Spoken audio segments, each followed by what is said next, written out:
Buenas tardes, ¿cómo están? Muchas gracias por asistir a esta Hola, convocatoria que es Imagen Docs y el Centro Cultural de España en estas que son jornadas del cine boliviano en una semana que para nosotras está siendo de mucha gratificación, no solamente por la presencia de ustedes, sino por las exposiciones que se están dando. Imagen Docs ha iniciado este trabajo justamente con el corazón que han sido las sesiones académicas. Esta es la mesa número 4. Y así es como ha empezado todo esto, pero ahora también se tienen lo que son las charlas magistrales que van a ser en este caso a las 7:30. En este lapso de tiempo, de 5 a 7, vamos a escuchar 4 exposiciones que tienen que ver con Bolivia para el mundo, imágenes de un país deseado, anhelado y for export.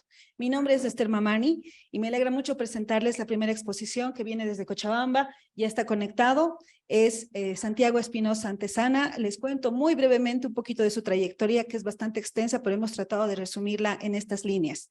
Él es periodista y crítico de cine, textos suyos han sido incluidos en las antologías de periodismo narrativo, Hora Boliviana y Para una fotografía sin nombres y otras crónicas. Es coautor de los libros El cine de la nación clandestina, Una cuestión de fe, Historia del cine boliviano y Crónicas mundialeras del Dios redondo. Para esta ocasión se han presentado más de 50 ponencias, de las cuales han sido elegidas 15, entre ellas la de Santiago, que titula así: Cineastas de la imagen y cineastas de la realidad, el cine boliviano de exportación post-crisis de 2019. Santiago, te escuchamos, por favor. Gracias por estar con nosotras. muy bien. Bueno, buenas tardes.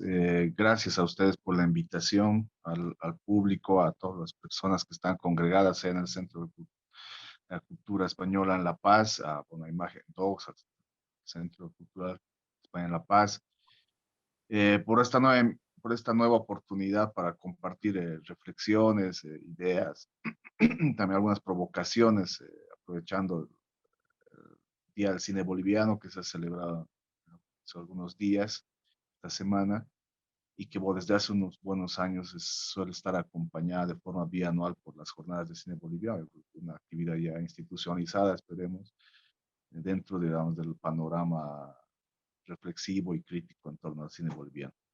Como decía la presentación, si yo voy a leer básicamente un texto que tiene que ver con lo que bueno, se sugiere en el título, que son los cineastas de la imagen, lo que llamamos cineastas de la imagen, los cineastas de realidad del cine boliviano de exportación post-crisis 2019. Los voy a ir leyendo y para ir ganando tiempo, porque entiendo también que hay varias exposiciones y hay una actividad incluso más importante más adelante con cineastas. Entonces voy leyendo. Eso, bueno, ¿cómo filmar el horror tras Auschwitz? Tal fue el gran dilema que atormentó al cine europeo posterior a la Segunda Guerra Mundial, ¿no? Al igual que lo hizo en otras disciplinas del arte. Salvando las distancias y sorteando el tremendismo, para esta ponencia me interesa formular una pregunta de ese talante. ¿Cómo filmar la Bolivia posterior a la crisis de 2019? ¿Cómo mostrar el país hacia afuera y hacia adentro? Porque esta es una mesa sobre el cine exportable, por decir de una manera, el cine por export, el cine, digamos, ha ido o va cobrando o va tomando pantallas en el exterior. Un país, por cierto, que desde de 2019 para adelante, que es fracturado, ¿no? Que no es el mismo de antes de octubre de 2019, ¿no? Cuando las protestas sociales y los tejemanejes políticos llevaron a la renuncia de Evo Morales y a la posterior posesión de Jan Áñez como presidencia transitoria, ¿no? Sería muy exhaustivo intentar aprender todo el cine boliviano de 2019 para adelante, ¿no? Del periodo que nos interesa, 2019 a actualidad, si se quiere, ¿no? O sea, no ese es el interés nuestro, ¿no? Lo que me interesa en realidad es como detenerme puntualmente en 3 películas que creo que son significativas de este periodo, ¿no? Eh, Perdón.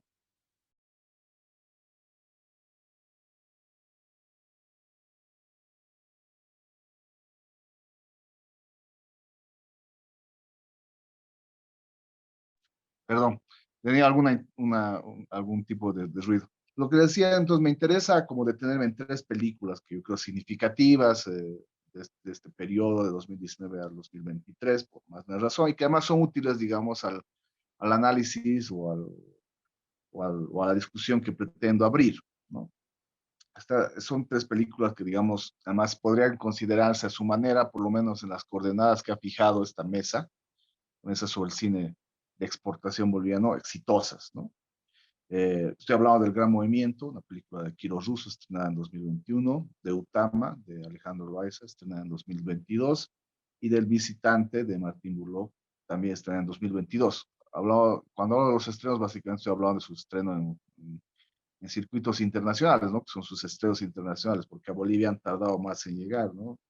Eh, en algunos casos hasta han tardado casi un año en llegar.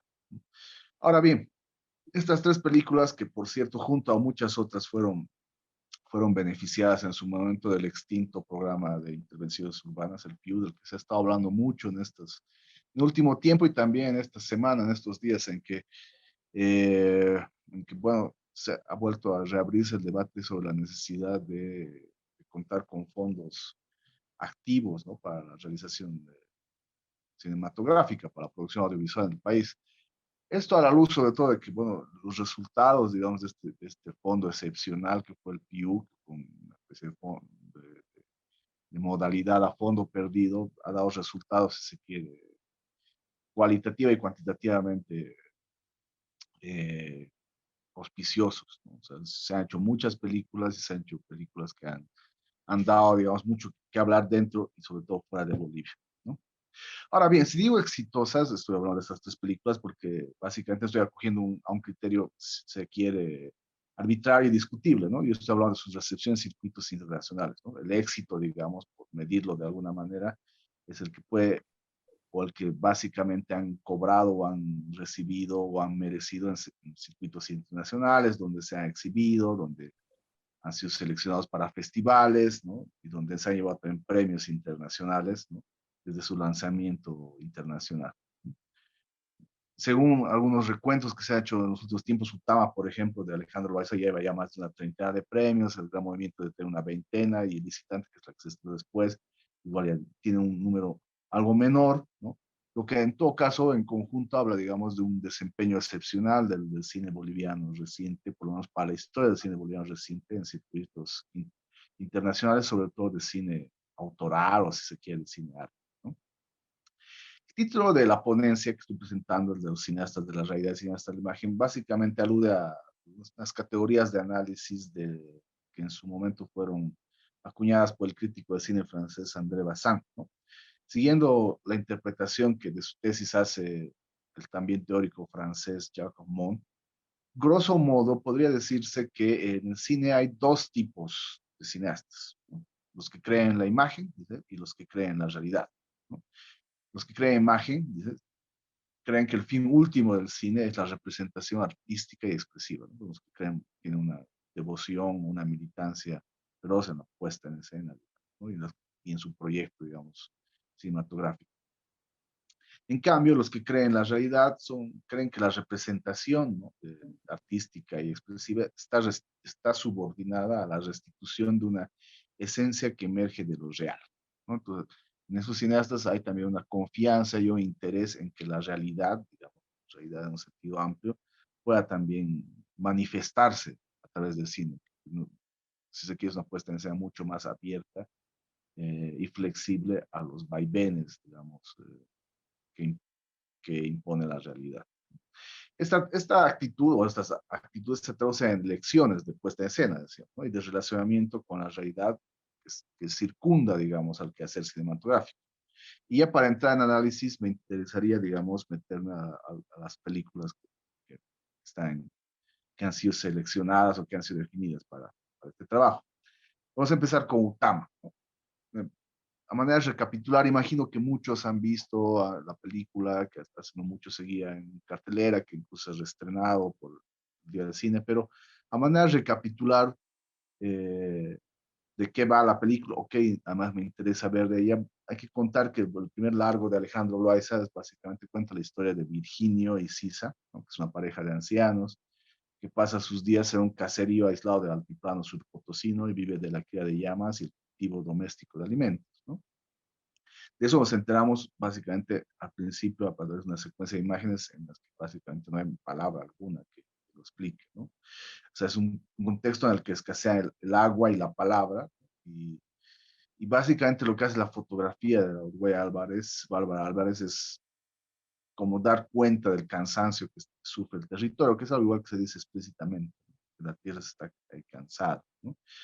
Digamos, este cansancio tiene su correlato la propia salud o el estado de salud de Virginio, ¿no? Al que le cuesta respirar, ¿no? Y que deambula por los desiertos, islotes rocosos, ¿no? Solo acompañado de sus llamas, ¿no? Pastoreando. Le preocupa a él que no llueva, es la gran amenaza, digamos, del entorno natural, pero tampoco hace mucho por combatirla, digamos, ¿no? Esta tarea, digamos, la escasez de agua se la deja a Sisa, su mujer, que acarrea baldes de agua desde el pueblo, incluso desde un río zigzagueante que está mucho más allá, ¿no? Y es ahí donde, en esos encuentros, digamos, con otros comunarios, que ella se entera de que son cada vez más las familias que están migrando para escapar de la hostilidad del paisaje, de la escasez.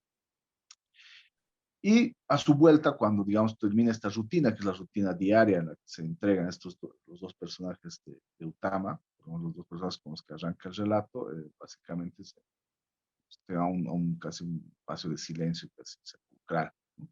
Este silencio, digamos, que marca la cotidianidad de la vida de ambos, es solo rompe la llegada de su nieto, ¿no? Clever, ¿no? O sea, Clever llega desde la ciudad, es el hijo de su hijo, a quien no se ve, digamos, ¿no?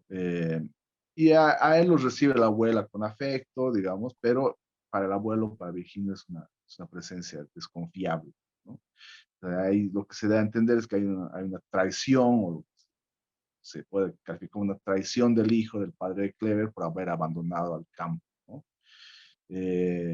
Y este choque, digamos, este resentimiento de Virginia hace que la comunicación, que el diálogo, digamos, entre el abuelo y el nieto sea accidentado, ¿no? O sea, Clever no ha llegado con buenas noticias, no se van a saber al final de la película, pero Virginio cree que ha llegado como para separarlos de la tierra, ¿no? O sea, básicamente de lo que va la película en adelante es de intentos de convivencia, intentos de reencuentro, de encuentro entre el nieto, digamos, y el abuelo, ¿no? Entre la tradición, y que está aferrada al campo, y la modernidad, si se quiere, que trae, digamos, las buenas nuevas desde la ciudad.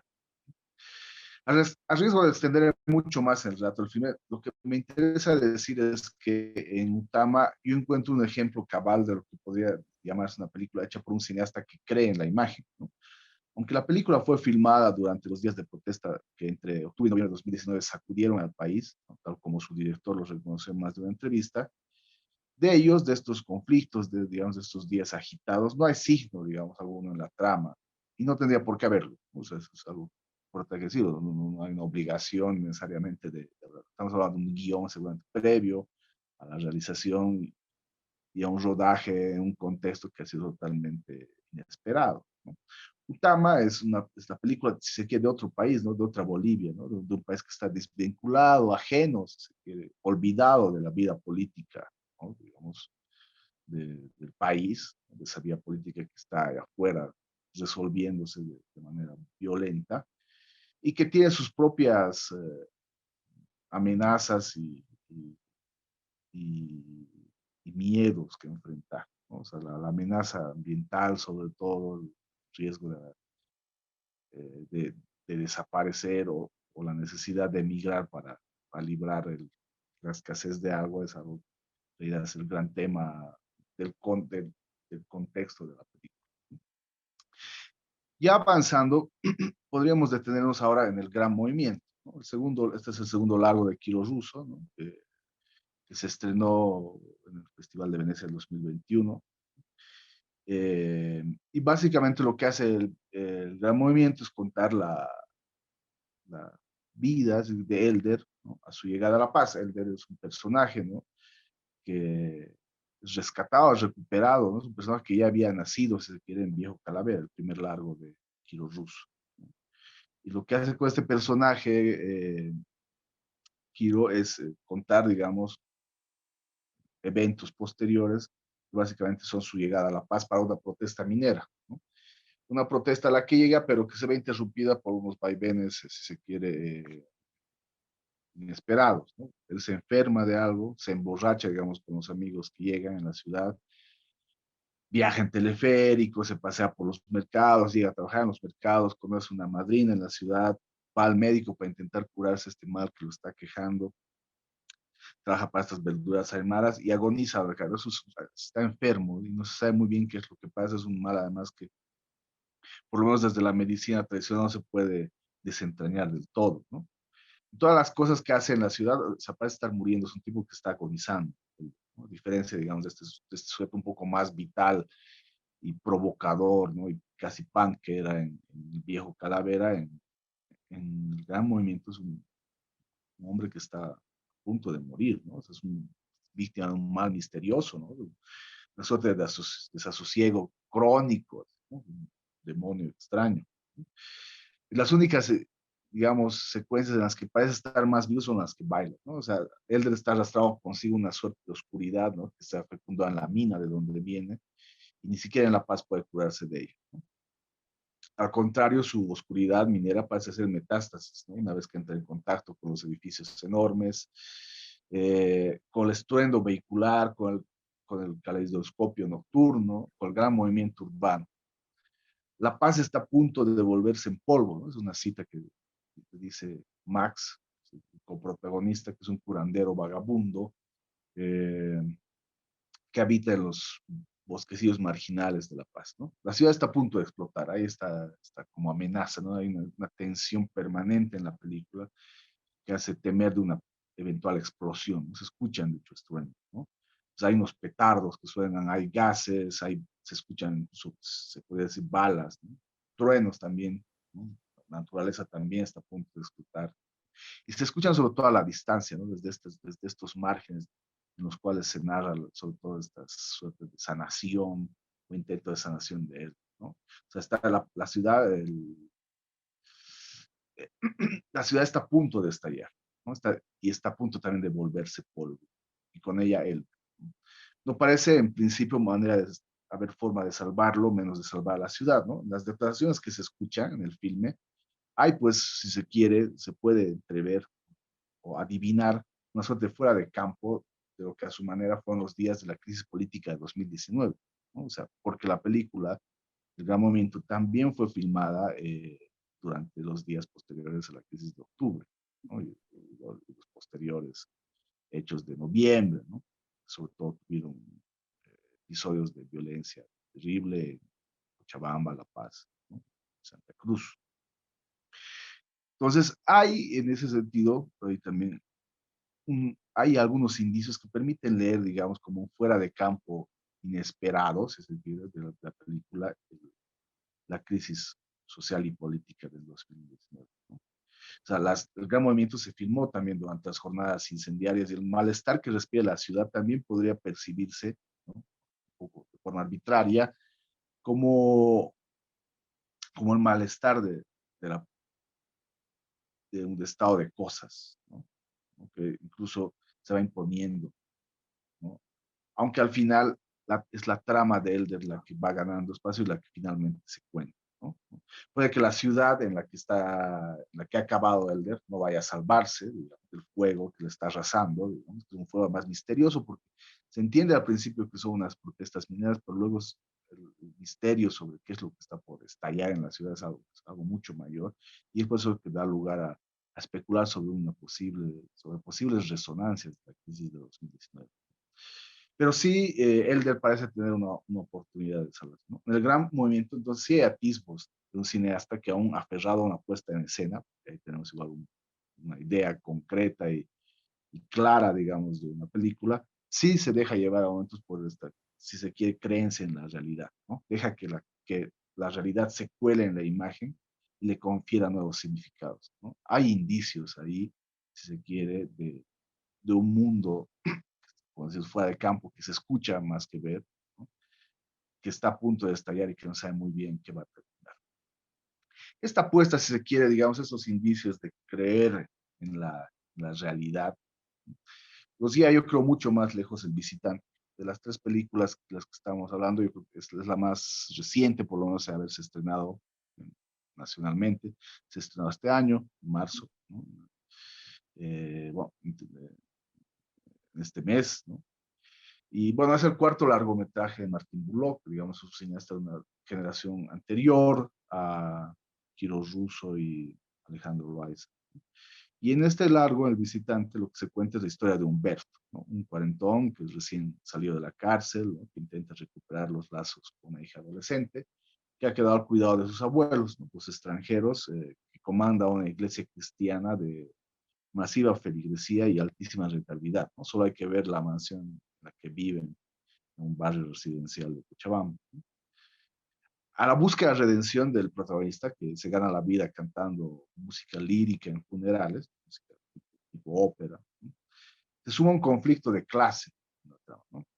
Que explica los obstáculos afectivos con los que deben lidiar él y su hija. O sea, no viven juntos, ni vive, obviamente vive con sus abueos, en el momento en que estuvo en la cárcel, ¿no?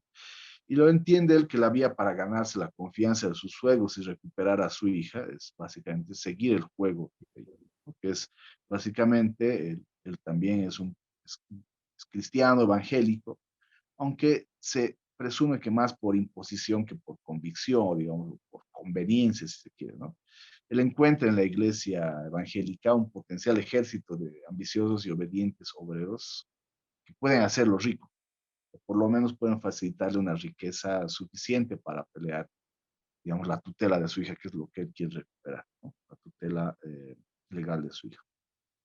Tal como lo sugirió Andrés Laguna, ¿no? En una entrevista que le hizo a Martín Bullock para el suplemento Ramona, el relato sobre la reinvención de Humberto mediante la venta a domicilio de tarjetas de telefonía móvil ofrece un ejemplo cabal de lo que en un momento estudió Max Weber en La ética protestante y el espíritu del capitalismo, la aplicación de una moral cristiana para la acumulación de riqueza.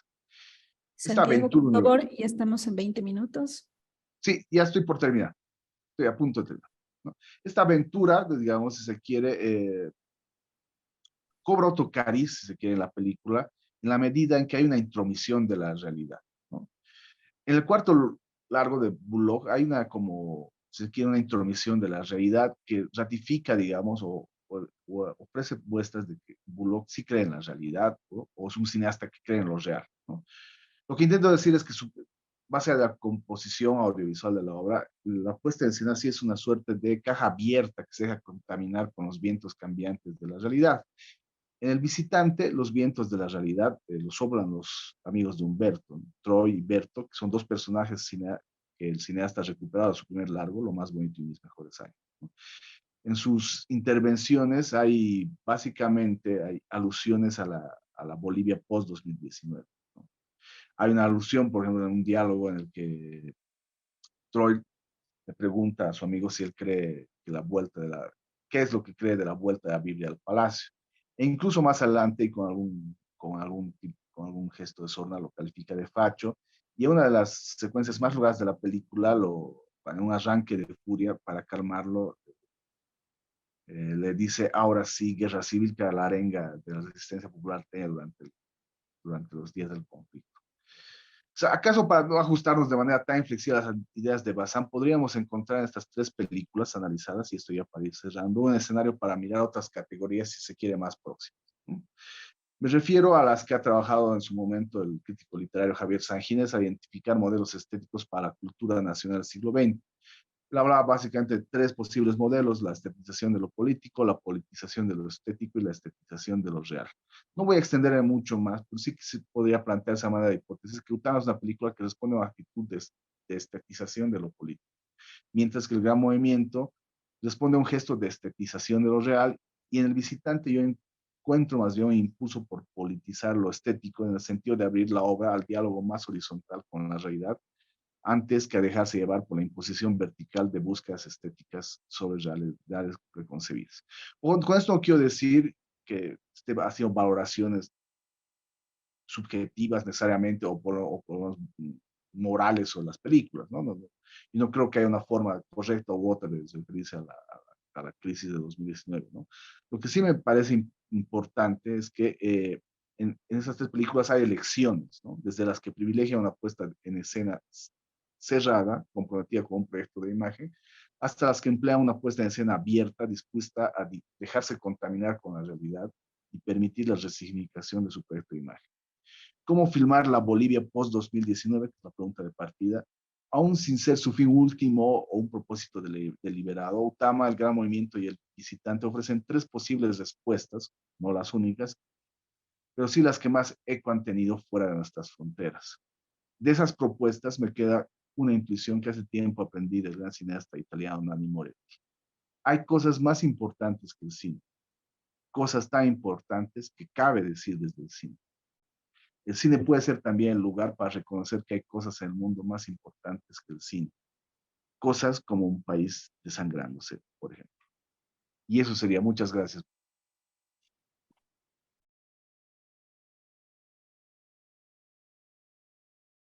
Gracias, Santiago, por esta exposición que has hecho detallada de estas tres películas. Quiero invitar, por favor, a quienes se encuentran en esta sala a hacer comentarios, consultas. Este es el momento. Santiago nos está escuchando. Igualmente, quienes nos siguen en transmisión por Facebook en la página del Centro Cultural de España también pueden escribirnos y nosotros vamos a dar lectura a sus comentarios o preguntas. ¿Hay alguna consulta? En el caso de que no, entonces vamos a prepararnos para la siguiente ponencia, por favor.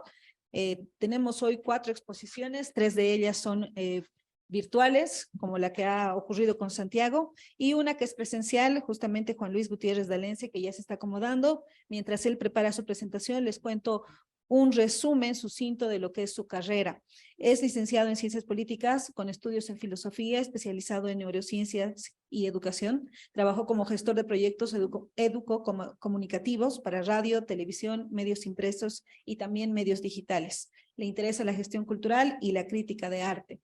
La exposición que él ha presentado para esta Imagen Docs titula de esta manera: Películas bolivianas for export, una aproximación materialista a la creación de imágenes.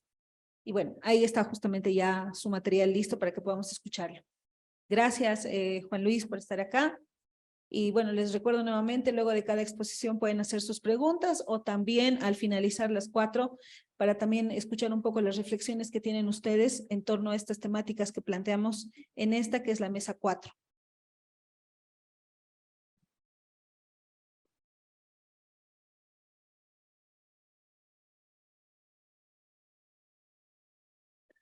Bueno, muy buenas tardes.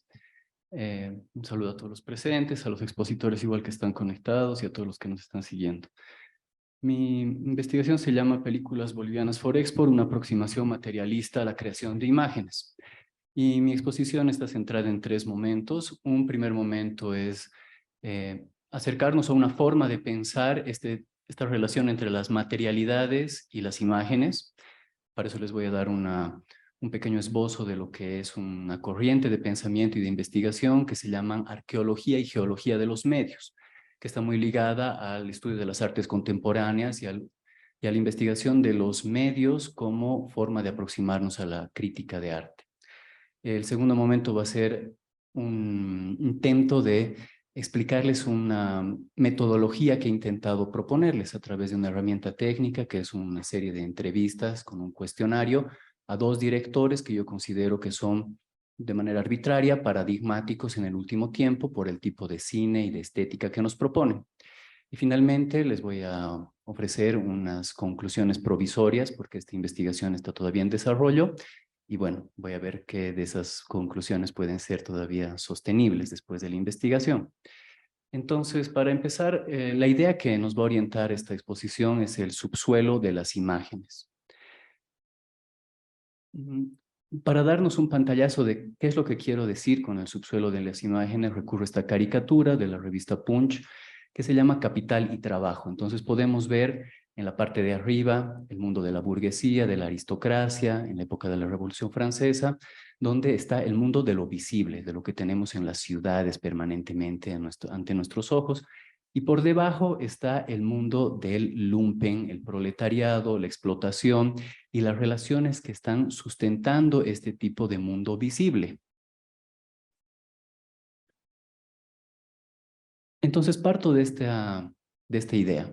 La realidad visible, natural, cultural, está sostenida por ordenamientos materiales que están basados en la relación entre trabajo y tecnologías, es decir, más allá de las imágenes que nosotros podemos encontrar en la naturaleza, en la cultura, en la producción artística, hay algo que está fuera de esas imágenes, que posiblemente sostienen estas cosas que son visibles. Como les decía, la idea principal está sustentada en una corriente filosófica que se llama nuevo materialismo. ¿Cuál es la idea de este nuevo materialismo? La naturaleza y la cultura son parte de lo mismo, ya no son parte de una dicotomía. Solamente para darles una explicación de eso, la naturaleza genera los elementos con los que, por ejemplo, se construye una computadora donde editamos las imágenes, cámaras de video, microchips, lentes, todos están compuestos de elementos químicos, cobalto, basalto, níquel, zinc, composiciones químicas que salen de esos productos que están saliendo todavía de la naturaleza y generan el mundo cultural. Y simultáneamente el mundo de la cultura, el del mundo de la civilización humana, también está generando un retorno a la naturaleza. Por ejemplo, hay este ejemplo. Si pensamos en un fin de la civilización humana y que hubiera una visita de otro tipo de vida inteligente, encontraría, así como nosotros hemos encontrado civilizaciones antiguas, debajo de la tierra. ¿Qué encontrarían? Edificios, objetos, textiles, cosas que han vuelto a una capa geológica de la naturaleza. Para muchos esto se llama el antropoceno, como hubo el pleistoceno y otro tipo de capas topológicas debajo de la tierra. El impacto del ser humano en el mundo ya ha generado una capa geológica que ya puede ser identificada como algo nuevo, algo históricamente determinado y que ha vuelto a la naturaleza. La producción de nuestra basura y ese tipo de restos que estamos dejando. Entonces, naturaleza y cultura son parte de lo mismo, ya no son parte de una dicotomía, sino son parte del mismo movimiento. ¿Qué quiere decir esto? Que para abordar estos fenómenos que intentamos hoy explicar, nuestro concepto fundamental es el de relaciones constitutivas. Ya no hay un sustento que genere una consecuencia, sino que, digamos, causa y efecto son parte de lo mismo y lo que nos interesa es explorar ese tipo de relaciones. Entonces, ¿cuáles son las palabras que nos deberían orientar para investigar este tipo de cosas? Las conjunciones, las relaciones, la interjección y específicamente ya en el ámbito del cine, la relación semiótico-material, la relación discursiva-material, que de nuestras ideas, que de nuestras imágenes tienen una relación constitutiva con el uso de nuestras tecnologías, con el uso de ciertos aparatos, con las relaciones que generamos en el trabajo. Entonces, para continuar con el mundo de las ideas, lo visible está en interrelación con lo no visible. Entonces tenemos el mundo de la imagen que muchos de los críticos a los que leemos permanentemente nos hablan, ¿no? Con todas las categorías que nos pueden ofrecer. Y en este ejercicio que yo les propongo vamos a ampliar un poco el enfoque de nuestra mirada y vamos a ir un poco afuera de esa imagen. ¿Qué hay afuera de esa imagen? Es el mundo de los modos de producción, las relaciones de nuestros trabajos, las relaciones con los aparatos que usamos para generar esas imágenes. De manera metodológica, ¿cómo podemos aproximarnos a esa relación? Es a través de las palabras que usamos. Las palabras que usamos ya son una mediación que nos permite aproximarnos a lo que queremos representar en la naturaleza y están también determinadas culturalmente. Entonces, las palabras que usamos cuentan las historias de los medios y la mediación. Entonces, aquí empieza la parte técnica metodológica. Para estudiar estas palabras, yo he desarrollado un cuestionario de 7 preguntas que se los he pasado a 2 directores paradigmáticos. Estas preguntas indagaban sobre sus inquietudes acerca del uso de las tecnologías que han utilizado, cómo han generado las relaciones en sus equipos de trabajo, cómo creen que han afectado en el resultado final de sus productos, cuántas personas han trabajado en sus equipos, cómo han organizado esos equipos de trabajo y finalmente qué inquietudes personales son los que los han llevado a generar estas temáticas, es decir, a sus grandes ideas que nos proponen y qué elementos de estas películas son lo que ellos consideran políticos o ecológicos. Ecológicos por este tema que les comentaba, ¿no? La relación naturaleza-cultura y políticos porque hay una inquietud en general, como también decía Santiago hace un momento, sobre las categorías políticas, ¿no?, que nos presentan estas películas. Entonces, a manera explicativa, lo que yo he hecho es generar dos grandes grupos. Un grupo de estéticas de tipos de cine relacionados a su forma de distribución, a los públicos a los que llegan, a los premios que han recibido, que están inspirados, por ejemplo, en el estudio de Utama de Alejandro Loaiza. Es un tipo de cine. Y el otro tipo de cine que me llama la atención es el tipo de estética, cine, distribución, públicos, premios, que nos deja la constelación de la obra de Kiro Russo. En esta dicotomía, si bien arbitraria, de los dos autores que he seleccionado, la idea es saber, respondiendo a este cuestionario, cómo nos aproximamos a cada tipo de cine. Es lo que yo también denomino el arco ideológico del cine boliviano Forexpo. Este es un operador ideológico para saber qué ideas son las que ellos tienen acerca de los objetos que utilizan. Y para eso tenemos esta gran constelación de obras que podrían ubicarse un poco más hacia el tipo de cine A o un poco más hacia el tipo de cine B, pero respondiendo a este cuestionario. Entonces, esta es la parte, creo, más interesante que les puedo comentar ahora. Felizmente, los dos autores han podido responder en mi cuestionario.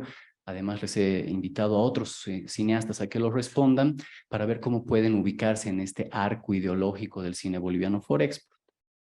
Solamente para que vean cómo ha funcionado la herramienta. En la primera pregunta, donde yo les digo en qué medida han tomado decisiones sobre el uso de elementos tecnológicos para el desarrollo de su obra y cómo han tomado esas decisiones, uno de los autores nos decía que las decisiones son siempre en consenso, que todas las tecnologías disponibles son su inquietud principal para realizar su obra. El director es parte del equipo de producción y el director pide y la producción soluciona. Esa es una forma de ver estas relaciones. El otro director más bien dice que estas decisiones son parte del director. Lo que le interesa son las tecnologías accesibles.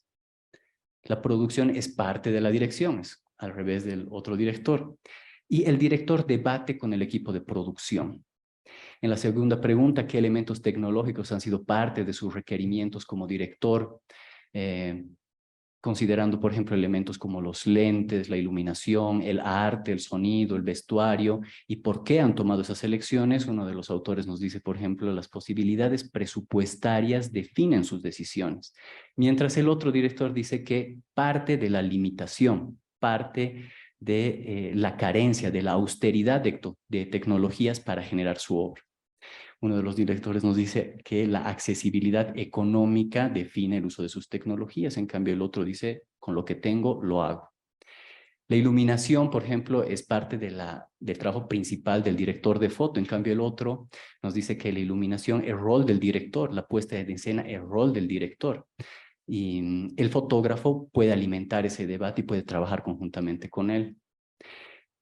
Uno de los directores nos dice que las condiciones limitantes del contexto como un país como Bolivia definen mucho este tipo de decisiones tecnológicas. En cambio, el otro prefiere trabajar sin arte, sin actores y partir nuevamente de esta carencia como un principio para su obra. Uno de los directores nos dice que transmite lo que quiere en estética y técnica y negocia con producción para resolver estos problemas. En cambio, el otro tiene otra visión de su equipo de trabajo. Él trabaja con sus amigos. Entonces, es otra forma de generar sus imágenes. Después les preguntamos cómo creen que afectaron en el resultado final de las películas este uso de tecnologías.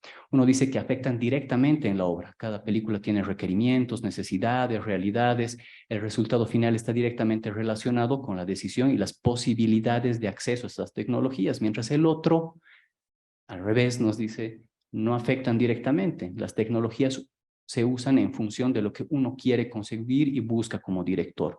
No hay fórmula, solo se puede entender la lógica propia del proyecto.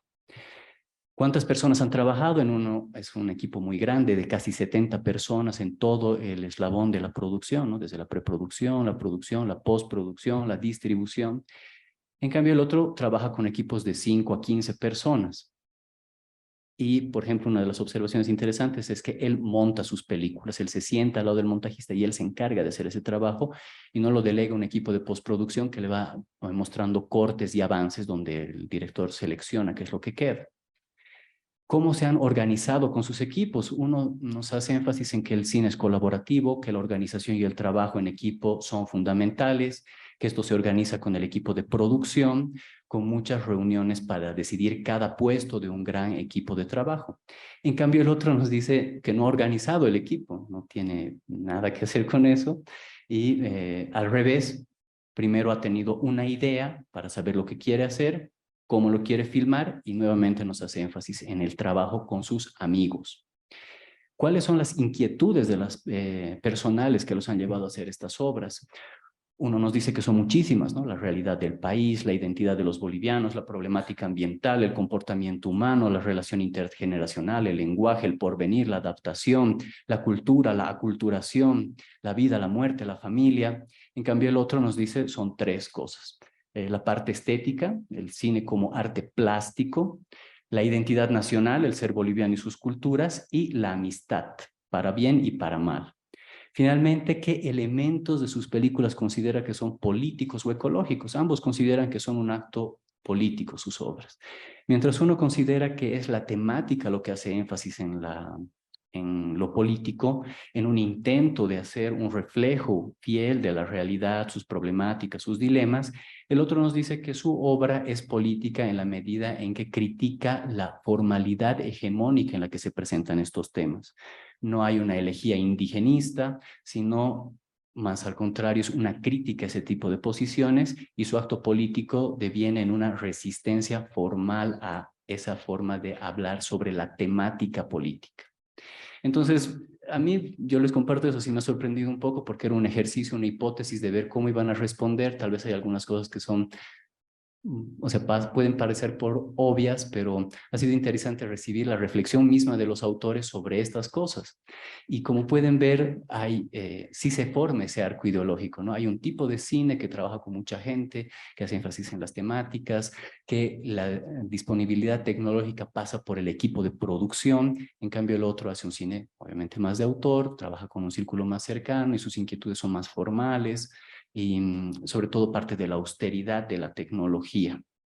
Como les decía, esto ha sido también compartido con otros directores y en el texto que se va a publicar voy a desarrollar más cada una de las respuestas, pero solamente como comentario, por ejemplo, Miguel Hilari, que también hace otro tipo de cine, está relacionado al documental, él se aproxima mucho más a este otro de tipo cine B, donde trabaja con gente muy cercana, con un grupo más reducido de personas, y la estética que nos presenta es mucho más cercana a ese cine B, digamos, ¿no? De categoría. Si seguimos en el intento de metodologizar esto, podríamos darles un valor a este tipo de respuestas y los podríamos llevar a cuadros que nos ejemplifiquen cómo se disgregan estas opiniones, ¿no? Aquí hay un pequeño intento, digamos, si le ponemos un valor del 0 al 20, las respuestas del tipo de cine A y del 25 al 35, las respuestas del tipo de cine B, podemos ver cuánto se aproximan en algunas respuestas y cuánto se alejan en otras. Esto solamente es para un fin explicativo. La persona que quiera hacer cine, esa es una de mis intenciones, puede responder este cuestionario y posiblemente orientarse a qué tipo de cine quiere hacer. Finalmente, como conclusiones provisorias, para mí son 4 mis pretensiones. La educativa, que intenta responder qué tipo de cine nos interesa hacer a partir de tipologías que reflexionen sobre la relación imagen, modo de producción, imagen, uso de tecnologías.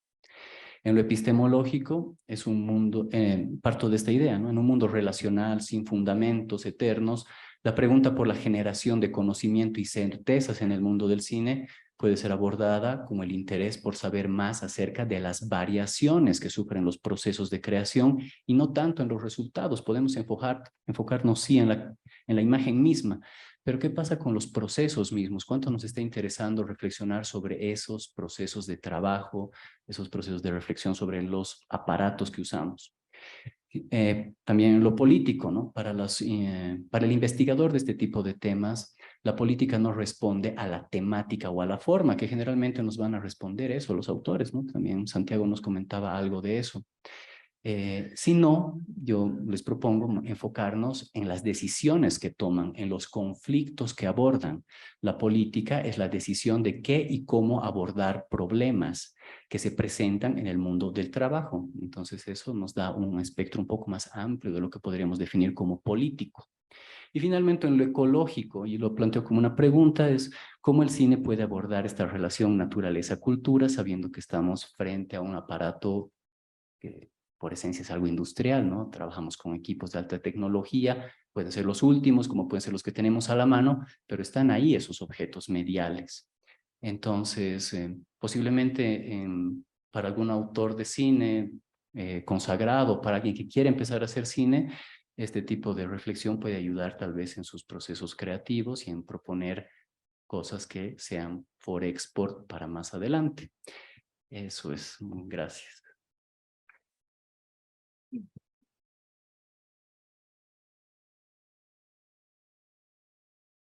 Muchas gracias, Juan Luis. No sé si hay alguna consulta de quienes están en la sala ahora.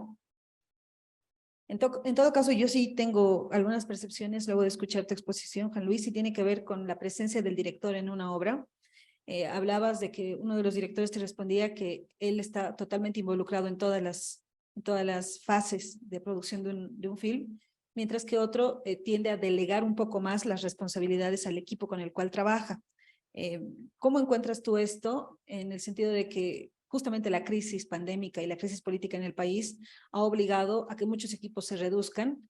Y cuando te refieres a lo material, también ha obligado a que el desplazamiento sea mucho más ligero, si se quiere, es decir, llevar menos equipo, trabajar con menos gente, lo cual también implica algunas cosas malas, si se quiere, como por ejemplo que muchas generaciones no van a poder estar aprendiendo de sus maestros, maestras, mentores, porque justamente los equipos son más pequeños.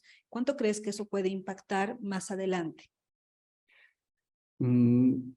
O sea, de manera anecdótica, estas dos películas han sido hechas justo en el periodo de la crisis, ¿no? Como mencionaba Santiago hace un momento, y las dos han tomado dos tipos de decisiones diferentes, ¿no?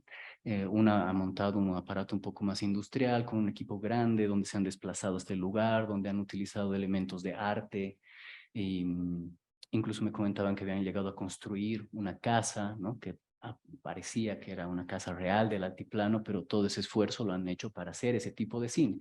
En cambio, el otro ha recurrido a una cámara un poco más accesible, han adaptado un lente, han trabajado con un equipo más reducido. Y yo creo que, digamos, pasa por este tipo de decisiones, ¿no? Creo que ambos autores seguramente pueden tener una idea en su cabeza y después cómo la hacen es la forma en la que del cine que quieren presentar. Tal vez un ejercicio interesante sería ponerlos en una especie de experimento, ¿no? Y un cineasta más industrial que trabaje con pocos elementos tecnológicos a disposición, qué tipo de cine puede hacer. Y el otro con un gran aparataje, a ver qué tipo de cine puede hacer, ¿no? Yo creo que va por experimentar con los procesos para saber la respuesta exacta de eso, ¿no? Pero algo de la intención de la investigación da cuenta de eso, ¿no? Saber qué elementos más hay detrás de la imagen que vemos, y es lo que tú dices, ¿no? Ese tipo de contextos, de decisiones. No sé si respondió tu pregunta. Sí, creo que sí. Nuevamente consulto si hay alguna pregunta acá en sala, y si no, vamos pasando entonces a la siguiente exposición. Por favor, regalemos otro aplauso para que Juan Luis pueda volver a esa.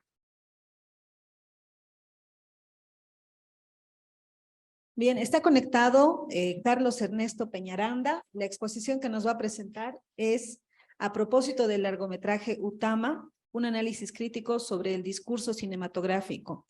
Brevemente les voy a leer algunas líneas de la trayectoria que tiene Carlos Ernesto Peñaranda. Él es egresado de la carrera de Sociología de la Universidad Mayor de San Simón y actualmente está estudiando la carrera de Derecho de la Universidad Franz Tamayo.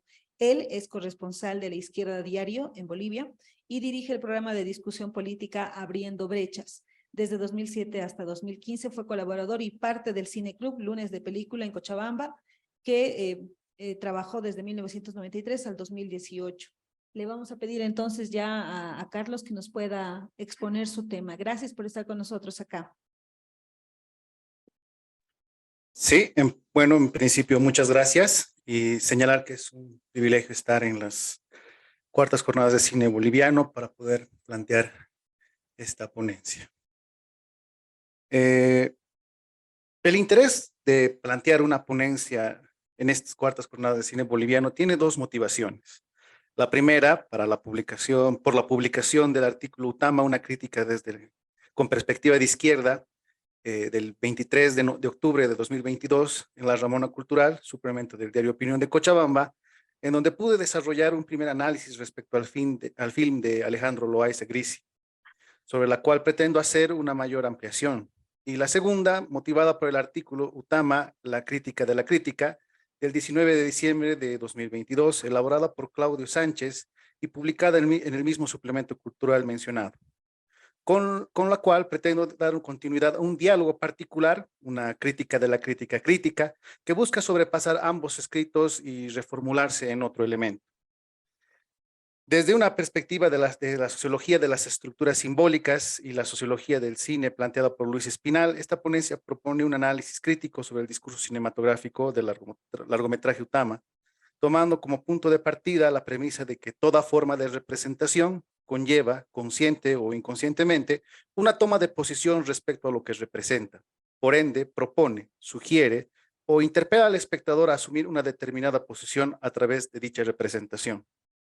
Es de esta manera que daré un pequeño rodeo sobre ciertas tópicas necesarias y polémicas que hacen a la estructura de esta perspectiva que se las presento en este momento. En la sociedad boliviana se ha normalizado, un momentito, ahora sí, se ha normalizado a través de los medios de comunicación dominantes y las prácticas sociales a las que nos inducen la idea de que no es aceptable ni comprensible una relación entre el arte y la política. De esta manera es dominante la representación ilusoria de que ambos campos, el artístico y el político, existen separados y sin posibilidad de encuentro. Algo así como supuestos tácitos que son aceptados por todos, al estilo de el arte es el arte y la política es la política, señalaría Pierre Bourdieu. Y que una condición también se supone, si se asume esta perspectiva, necesaria para hacer el arte es no hacer política y viceversa. Quienes son artistas, en ese caso, quienes son artistas y quienes actúan en la política deberían estar en el lugar que les corresponde. Los artistas en sus talleres o reunidos en galerías y los políticos en sus escritorios o en alguna campaña proselitista separados, a pesar de convivir con las problemáticas y contradicciones, diferencias y distinciones económicas, políticas e ideológicas comunes a la sociedad en donde vive y desarrollan sus actividades respectivas.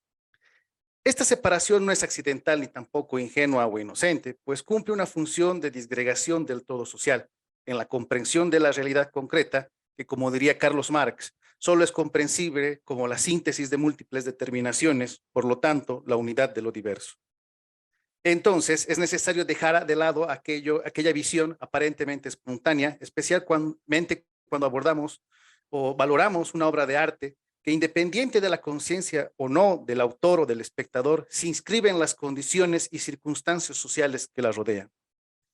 De esta manera, partimos señalando que tanto el campo artístico como el campo político, entendido como estructuras estructuradas, existen en relación y que separados ambos llegarían a ser irrealizables e incomprensibles.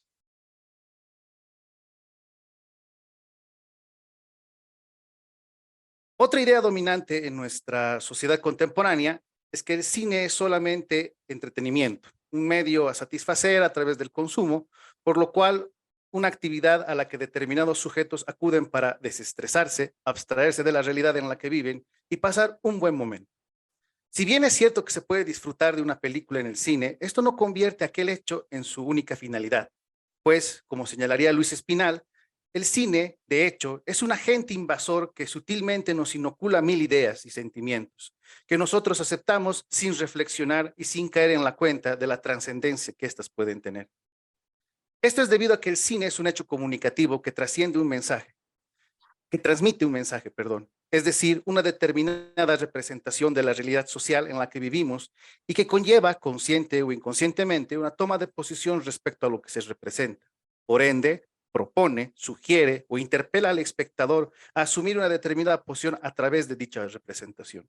En otras palabras, una película alude a una problemática real y crea una representación particular de ella, sobre la cual el público incorpora y codifica un determinado hábitus, estructuras estructurantes, a través de las cuales adquirimos disposiciones que tienden a lograr que nos adaptemos o sumemos a determinadas posiciones sin la necesidad de una mayor reflexión.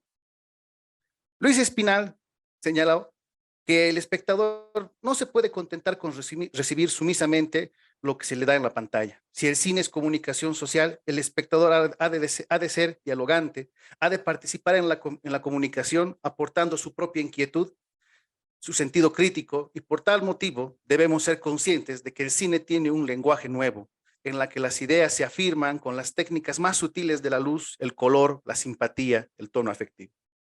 Hay que conocer entonces este lenguaje y las técnicas del cine para poder defenderse de ellas, señalaba Espinal. Es aquí donde se hace necesaria la interpretación sobre lo que visualizamos en la pantalla grande, pues, como afirma Paul Ricoeur, un mensaje es intencional, es pensado por alguien. Ellos, además de decir algo, acto locutivo, hacen algo al decir algo, acto ilocutivo, y producen efectos al decirlo, acto perlocutivo.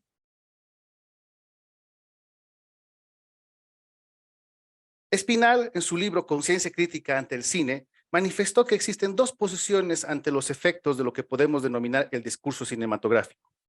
La primera, que considera ingenua y utópica, cambiar el cine. Esto debido a que el cine como fenómeno lleva consigo múltiples intereses industriales, económicos y políticos que a corto plazo serían difíciles de modificar.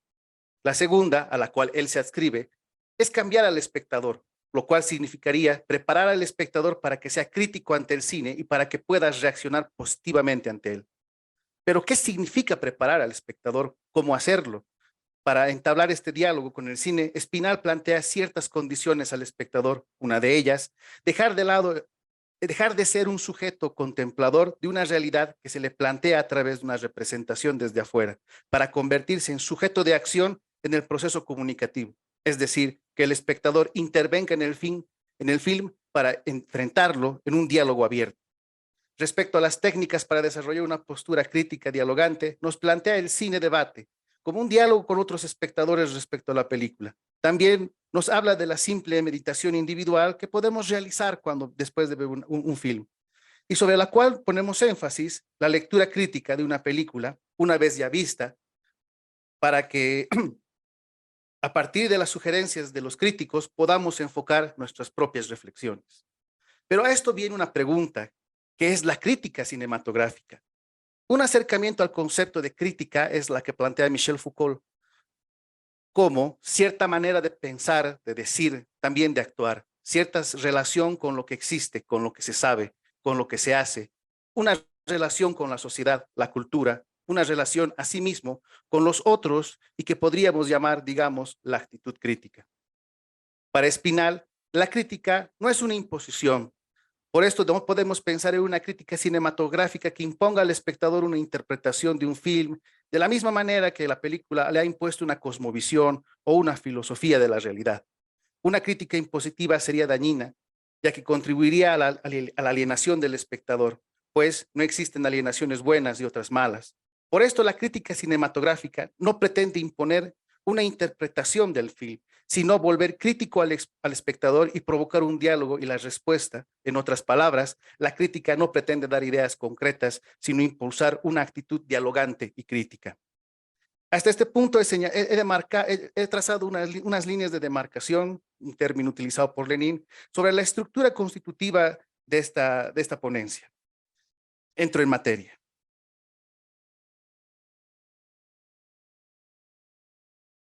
La película Utama, dirigida por Alejandro Loaiza Grisi, tras su estreno en cines bolivianos a finales de septiembre de 2022, logró generar un conjunto de apreciaciones y comentarios de distinta índole en territorio nacional, muchos de ellos enmarcados en el efecto publicitario que se le ha dado a través de los medios de comunicación que manejaron el eslogan de la mejor película del cine boliviano o la película boliviana con mayores galardones internacionales, y así también el origen del nuevo cine boliviano, convirtiéndola a esta película en el fenómeno de moda, algo que se tenía que ver. El discurso cinematográfico puesto en escena nos sitúa en una comunidad agraria del altiplano que se ve azotada por una fuerte sequía, el abandono de las autoridades gubernamentales y una profunda pobreza, escenario en donde los protagonistas, una pareja de ancianos de origen quechua y su nieto, que llegaría de la ciudad con la intención de llevarlos a la ciudad, intentarán sobrevivir en la Bolivia del siglo XXI. De esta manera, el eje de la película gira en la problemática cotidiana de una vida agraria sin posibilidades de prosperar, una cultura originaria, en su ocaso, el choque intergeneracional y cultural entre lo nuevo y lo viejo, y la negativa de los ancianos a abandonar la comunidad para ir a vivir a la ciudad, a pesar de las precarias condiciones en las que viven. Temáticas cuyo contenido manifiesto no son difíciles de identificar o describir para la mayoría de los espectadores por la forma en que se estructura la representación cinematográfica de este film. Tenemos que tener en cuenta, parafraseando nuevamente a Luis Espinal, que el discurso cinematográfico es un factor ideológico que transmite a través de determinados contenidos una cosmovisión o concepción del mundo. En ese sentido, ¿cuál es el contenido ideológico que plantea el discurso cinematográfico de Utama? A medida que la trama de la película se va desarrollando, distintos elementos se exponen a los espectadores, como paisajes imponentes del altiplano boliviano, que parecen contrastar con la situación de miseria en la que están los protagonistas. A su vez, la historia de amor eterno de los ancianos quechuas se constituye en el recurso discursivo para aliviar al espectador y enternecerlo ante la evidencia de contradicciones sociales actuales y presentes en pleno proceso de cambio. De esta manera, problemáticas de mayor relevancia como la resignación a la muerte a través del mito del cóndor, que encubre un hecho violento, tener que morir sin la mínima atención médica en pleno siglo XXI, el conflicto intergeneracional y cultural, ahondados en los efectos de la migración de la ciudad, que se revela en las imposibilidades de comunicarse en quechua entre el abuelo y su nieto, o la diferencia de opiniones y valoraciones sobre lo que es una vida digna en las discusiones que tienen entre ellos. Terminan volviéndose recursos anecdóticos y folclóricos.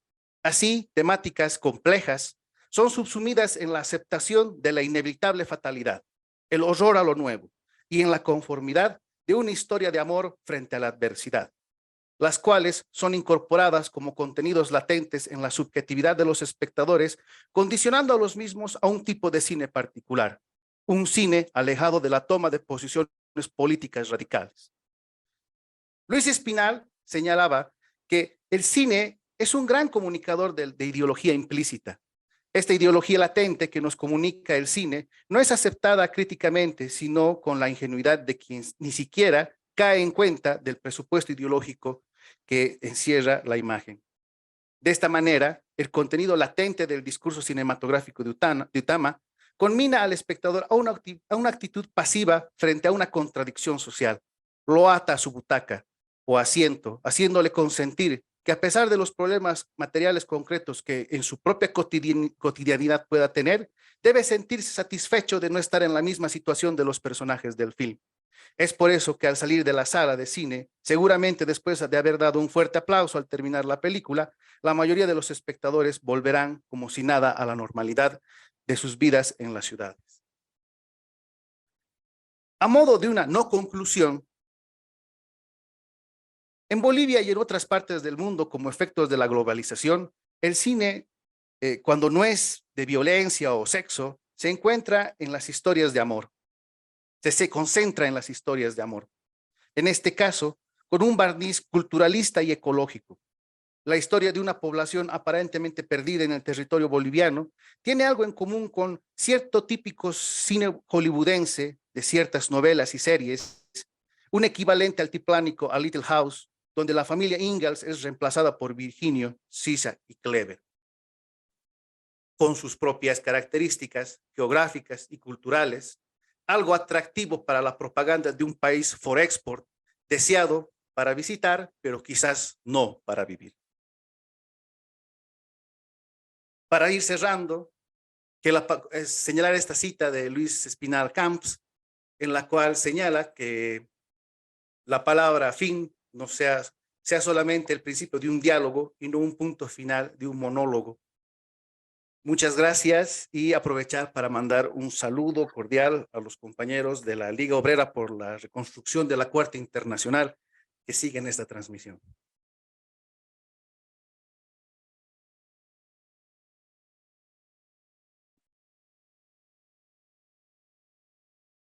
Bien, muchas gracias por esa exposición que nos has hecho. No sé si hay alguna consulta del público o quizás comentario y reflexión con relación a esto que nos acaba de exponer. Bueno, si no es el caso, yo sí tengo una pequeña consulta. Tú mencionabas que Utama reúne todas las características de una película de moda y mi consulta es bastante directa. ¿Realmente eso es malo? Seguramente no, seguramente es beneficioso para todo lo que ha sido la producción, el esfuerzo económico y otros que hayan invertido, pero a priori es malo estar de moda para una película, independientemente de la temática. Considero que el hecho de que una película esté de moda, no es por una cuestión propia del film o simplemente de la percepción de quien la dirige es un producto de la lógica del mercado que impone ciertas temáticas, ciertos contenidos que se van incorporando y que también se van matizando con las características propias de ciertas geografías y culturas. El hecho de que haya tenido el éxito que se tiene afuera, que en ningún momento esta ponencia quiere llamar a que no se vea la película o alguna cosa así, no es una discusión a nivel personal con el director del film, sino al contrario, una discusión con el discurso cinematográfico del film, de lo que nos propone. En ese sentido, yo considero de que si una película llega a constituirse como un fenómeno de moda, ya es un elemento sintomático sobre lo cual se tiene que hacer un análisis de profundidad, pero que no solamente radique en elementos estéticos, en elementos de cuántos premios se gana, o por lo muy lindo que pueda estar hecha la película, sino por los efectos políticos que la película pueda provocar en los espectadores. Porque, como señalaba también Luis Espinal, el cine es una forma de educar al público. Y si el cine educa sobre un tipo de cine particular que convoca a una actitud pasiva del espectador, en el momento en que se muestre otro tipo de películas, como el cine de Kiro Russo, o quizás como las películas de San Ginés, donde plantean una reflexión profunda o una toma de posición política sobre las problemáticas sociales, ese cine a esos espectadores les va a parecer algo tedioso, algo molestoso, que incluso ya se manifestó, recuerdo, en publicaciones de Página 7, donde señalaban justamente sobre la película Utama, de que este es el boom de un nuevo cine, que al fin se está dejando esa actitud violenta del cine de San Ginés, o que es el momento de la resiliencia, una resiliencia pero pasiva, que nos convoca a ver e identificar nuestra realidad quizás de cierta forma estética, como la película está muy bien hecha, pero que también solamente nos muestra eso, y que para finalidades de lo que es un mercado global es atractivo para vender, para comprar, pero ese tipo de películas nos debe llevar la reflexión crítica a considerar de que se sitúan dentro de ese espacio de lo que es el mercado capitalista. Y ahí está un riesgo, ¿no? Bueno, cada quien lo puede valorar de una forma particular. Muchas gracias, Carlos Ernesto Peñaranda. Y bueno, hago un último anuncio, última oportunidad, si alguien más quiere comentar esta exposición. Y si no, entonces voy a tomarme la libertad de hacerte una última consulta para después dar paso a nuestra última exposición. Y mi consulta tiene que ver, Carlos, con relación al hecho de homogeneizar algunos temas que se presentan. Han habido muchas críticas a Utama desde el punto de vista de que el éxito también ha correspondido a una cuestión más exótica, a una cuestión muy, como tú lo has dicho, ¿no? De romantizar una situación de una pareja que justamente reúnen características como estar en el campo, tener tantas carencias y a la vez estar tan enamorados uno del otro. ¿Cuáles entonces serán, Carlos, en tu perspectiva, lo que hay que tener en cuenta para escapar de esos puntos comunes y no caer pues en lo que va a ser necesariamente una tendencia que sí puede significar éxito de una u otra manera? Considero en principio de que puede sonar algo jalado de los cabellos, hacer un análisis político de una obra de arte. Pero el conflicto que surge ahí es lo que señalé al principio, pensar que son dos aspectos separados, que la política va por allá y por otro lado va el arte. O sea, el arte, al ser un discurso que se manifiesta a través del lenguaje cinematográfico, le plantea a la sociedad una forma particular de ver, una representación particular. Y esa representación no es ajena, como ya señalé también, a las circunstancias sociales en las que se desarrolla. Es en ese sentido de que todo film, no solamente Utama, sino todos los que están saliendo, la producción nacional, los que ya han salido, deben analizarse desde un lente crítico. Y debe entenderse esta crítica no como plantear una verdad sobre las cosas, ¿sí? De decir esta es la verdadera interpretación de la película, no, sino simplemente como una forma de incentivar el diálogo y la discusión entre los espectadores, que esa es la lógica de un cineforum, por ejemplo, donde la discusión, el intercambio de distintas percepciones nos va a poder llevar a una mayor comprensión, quizás más holística, de un producto cultural que puede ser una película. Sobre la cuestión de la homogenización, ese es un riesgo que tiene el cine, ¿no? Cuando entra bajo la lógica del mercado, es el mercado el que determina las reglas. Es el mercado el que va a exponer qué temas deben explotarse, qué temas deben promocionarse hacia afuera. Por ejemplo, muchos de los premios que ha ganado la película o de las referencias positivas que se señala es que es una película que está en contra o que denuncia los efectos del cambio climático a través de la sequía del pueblo, que es completamente cierto. Es decir, esos pueblos como donde se centra, por ejemplo, el film de Utama, carecen de esas situaciones, pero simplemente es una denuncia o una descripción que no lleva a ninguna mayor reflexión. ¿Me dejo entender? Entonces, el problema no está que la película simplemente se homogenice temas, sino que el mercado es el que llega a homogenizar ciertas narrativas. En este caso, como señalé, en esta perspectiva que yo les planteo, que no es la única ni es la verdad absoluta, sino es una perspectiva que pretende intervenir en una discusión para dialogar, plantea cómo una historia de amor puede al final terminar por dejar de lado todo un sistema de explotación, un sistema de jerarquías sociales, una situación como la que vivimos actualmente, en la cual muchas comunidades se encuentran en una situación similar. Pero el problema acaba cuando salimos del film y no hacemos nada más. Nos quedamos con la reseña, con la idea de que, pobre gente, qué lamentable situación, bueno, a mí no me pasa. Mañana es otro día, hay que hacer otras cosas en la vida en la ciudad y volver a una rutina igual determinada por el mercado. Concluyendo, creo que películas como Utama han generado un espacio para plantear distintas discusiones, desde distintas percepciones críticas, y la que yo presento en estas cuartas jornadas del cine boliviano es una más de ella, que evidentemente se posiciona desde una perspectiva de izquierda, de una izquierda revolucionaria, que considera al cine no solamente una herramienta de entretenimiento, sino una posible arma para la revolución. Bien, muchas gracias. Entonces le decimos nuevamente a Carlos y vamos a pasar con la exposición que acabamos de escuchar. Cerramos lo que es la mesa 4, que corresponde este jueves en las cuartas jornadas de cine boliviano, pero tenemos una mesa que corresponde a la línea número 3, que es Cuerpos en Fuga, quiénes y cómo son representados en el cine y audiovisual boliviano. Y justamente está conectado Sergio Zapata, que va a exponernos este título, Estabilidad e Indeterminación, algunas imágenes del cine reciente en Bolivia.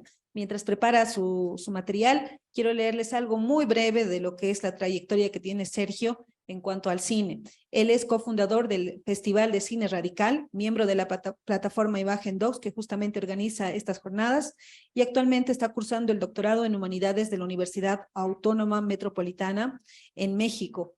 Escuchémoslo, por favor. Sergio, la audiencia ya está pendiente de tu exposición. Muchas gracias. ¿Me escuchan, verdad? ¿Escucha bien? Sí. Sí, perfecto. Sí, que bien que hiciste la aclaración sobre la pertinencia de esta ponencia, porque hace referencia hacia los temas de la mesa del día de mañana. Pero igual, creo que quienes estuvieron desde la primera ponencia de Santiago, tal vez van a poder hilar o hacer algún tipo de conexión con lo que vine a proponer. que esto es un pedacito, bueno, muy, muy pequeño de lo que vengo investigando.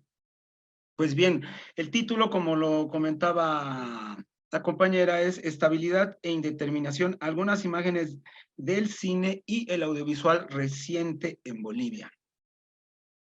Me avisan en el tema del tiempo, porfa, ¿no? Porque voy a dar lectura y de ahí voy a compartir un material muy breve. Desde la producción editorial, sean ensayos, informes, artículos, se insiste en que Bolivia está polarizada. Hace 2 semanas, en el programa El Desacuerdo, dirigido por Susana Bejarano, sus eventuales invitados, una politóloga y un sociólogo, comentaban los resultados de una encuesta sobre polarización, en la que se insiste en que nuestra sociedad se encuentra polarizada.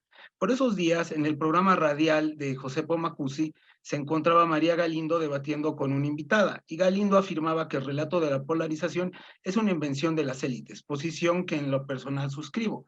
Cito estos 2 casos de manera ilustrativa en esta breve introducción para describir un modelo dicotómico, estable, identificable, prácticamente transparente, como los que hablan y de alguna manera lucran con la idea de la polarización. Para ser redituable y rentable esta idea son precisas algunas operaciones visuales. Para esto ocuparé de manera sucinta la idea de visibilidad de Nicolás Merzoeff, en tanto práctica discursiva de poder. Clasificación, en tanto denominación del mundo de lo visible.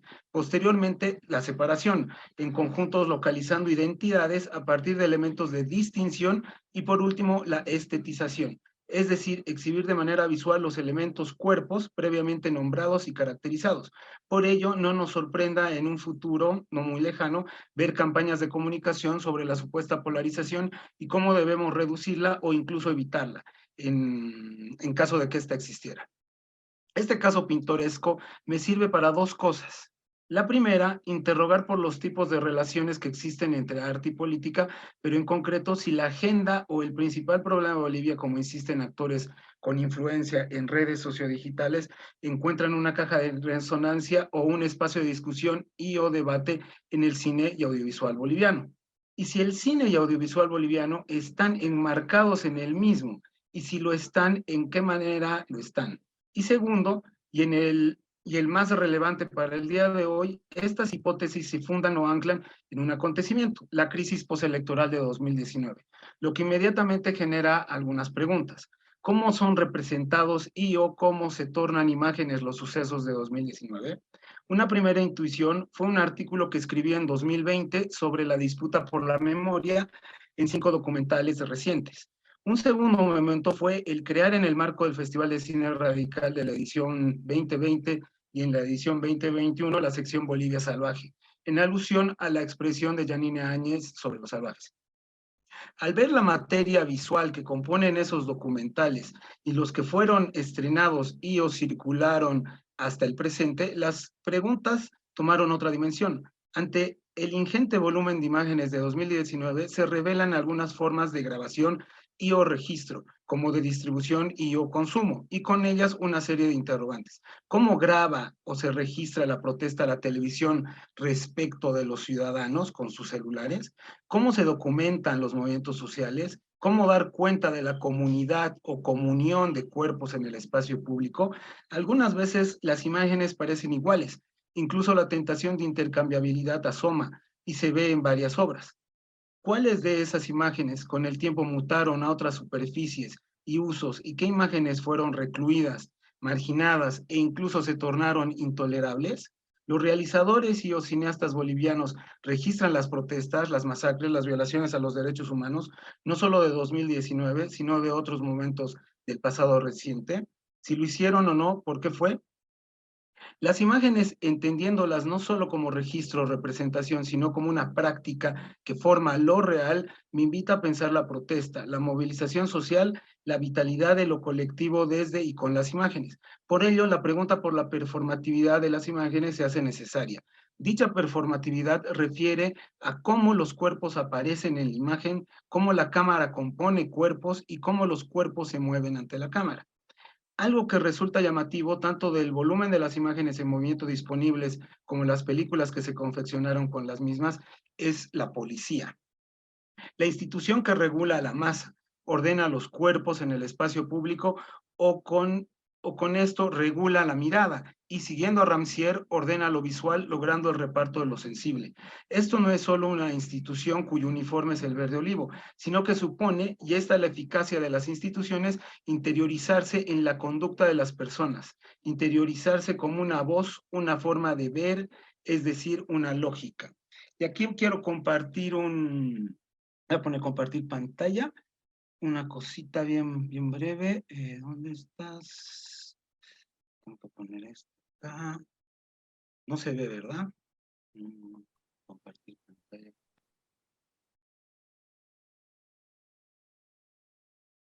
Ahí se ve sí se ve el reproductor, ¿verdad? Sí, vemos tu pantalla. Sí, es buenísimo. Y es una secuencia muy corta. No es necesario el sonido, es que presten atención dónde está la disposición, el desplazamiento de quien registra. Siempre está cerca de la policía o detrás de la misma.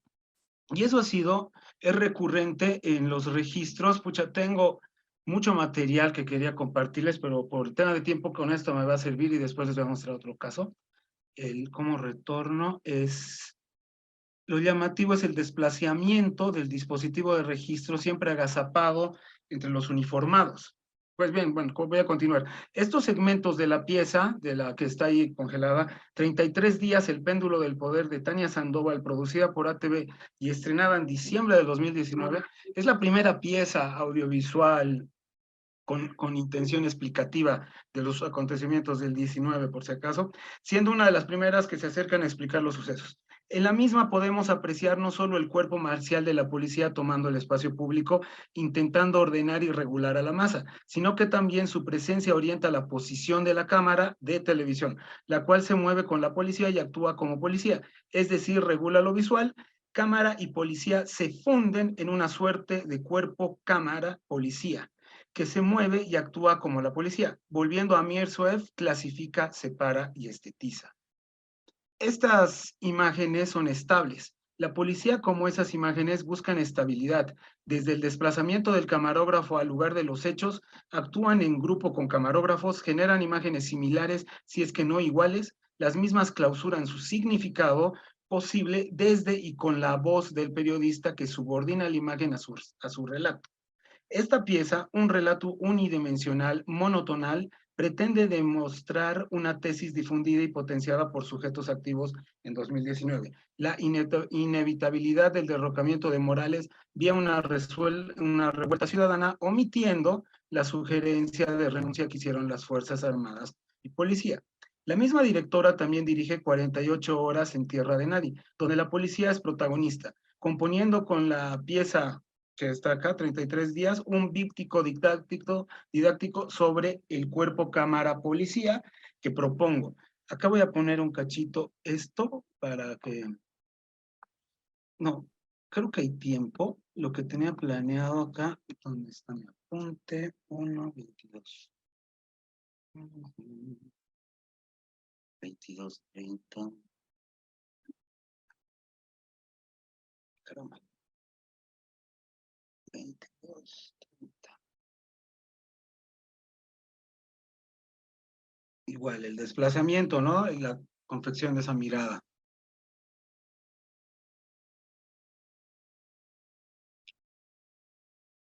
Voy a ponerle el audio.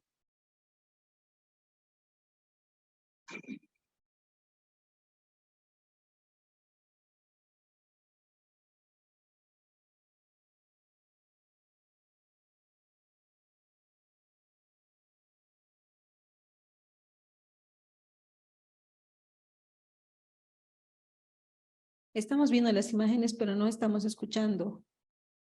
Bueno, no importa, o sea, sí, bueno, puedo describir ese en el sentido de que sobre estas imágenes, como comentaba, aparece un texto que les va a dotar de sentido, ¿no? No son imágenes, las imágenes sí tienen una función instrumental y ilustrativa para lo que dice el guión, la voz, ¿no? Es un relato unidimensional monotonal. Y 48 horas de la misma directora, igual estrenado en enero del 2020. Acá está.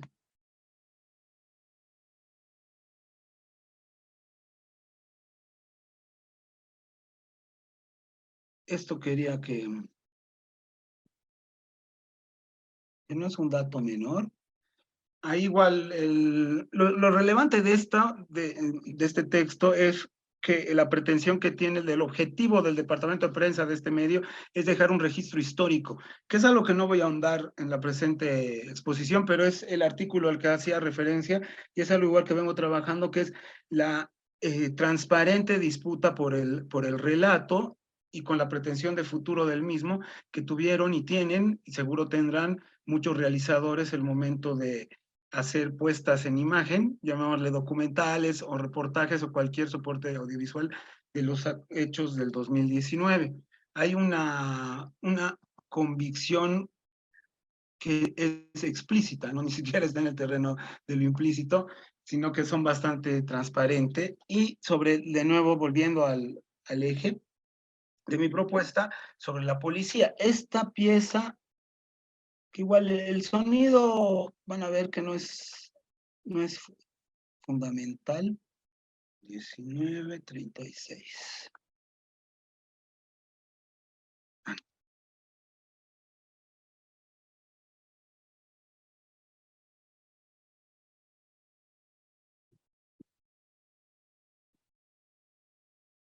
Eso era lo que quería que presten atención, es esta pieza de 39 minutos, está compuesta con 8 entrevistas a uniformados. O sea, de que es una peli que es obviamente dedicada a la policía, que es un sujeto que a veces no lo prestamos mucha atención, me parece, bueno, no lo he identificado en ningún artículo que se aproxime a las películas o producción audiovisual de la época, cómo es el tratamiento y la posición a veces deliberada de blanquear a este cuerpo represor del Estado. Pero volviendo, el cuerpo cámara policía estructura el espectro lo visible, de manera estática como se puede apreciar. ¿Cuál sería una forma de representar a los movimientos ciudadanos conservadores que se funden en un abrazo fraterno con los aparatos de representación del Estado, como vemos en ambas piezas? En ambas películas, y eso es lo curioso, en los epílogos respectivos, aparecen inserts de imágenes de ciudadanos post-motín del 9 de noviembre, del 8 de noviembre del 2019, abrazándose con policías y con militares, pero más son las secuencias que tienen a policías. En fraterno con los aparatos, como vemos en ambas piezas. Imagen es estable, estabilizada, el triunfo de la policía, no olvidemos que refiere a la cualidad de ordenar lo sensible. Mientras que la política sería la cualidad de la liberación, de la emancipación de significados y que se adscribe a una lógica de la igualdad. Acá, para quienes están familiarizados con la obra de Ramsier, él trabaja precisamente esas dos lógicas, ¿no? Que es la policía y la política. Antes de transitar hacia una imagen distinta, quisiera compartirles una imagen que prefirió omitir la televisión, producida por la misma policía y miembros de la resistencia juvenil Cochala, que se compartió miles de veces por redes sociales. Que eso también es lo interesante, como ellos, esta es la percepción que tienen con los medios, y esta es una... Ay, caramba, ¿dónde se fue? Uy, no, solo suena. Ay, mi pantalla se... Ah, ya sé qué voy a hacer. Dejar de compartir. Acá estás.